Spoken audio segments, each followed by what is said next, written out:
Motivations నాకు ఇలా నా భవిష్యత్తుని తయారు చేసేది సార్. లెసన్స్ కన్నా మోటివేషన్స్ ఎందుకు చెప్తున్నారు నాకు ఇప్పుడు అర్థమైంది సార్. దానివల్ల నా భవిష్యత్తు కోసం నేనే కష్టపడుతూ నేనే పైకి రావాలని నా మనస్ఫూర్తిగా అనుకుంటున్నాను సార్. అంతే సార్. ఇప్పుడు ఏం చదువుతున్నావు నువ్వు?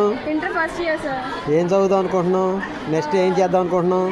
నెక్స్ట్ డిగ్రీ చేసి తర్వాత బ్యాంక్ జాబ్స్ కానీ అట్లా ఎగ్జామ్స్ రాసి జాబ్స్ చేస్తాను sir.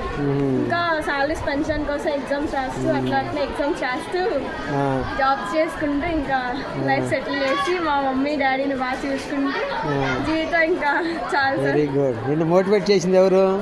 MS sir. MS sir గారు.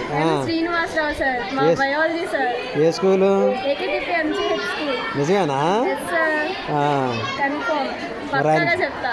ఆయన పేరు నిలబెడతా మరి అయితే. పక్కా సార్. నేను ఎంత చదువుకున్నా మీ దగ్గరికి వచ్చి మీ కాళ్ళ దగ్గర ఉంటాయి. Okay, very good. ఆయన పేరు నిలబెట్టాలి నువ్వు అయితే. పక్కా చెప్తున్నా, ప్రామిస్.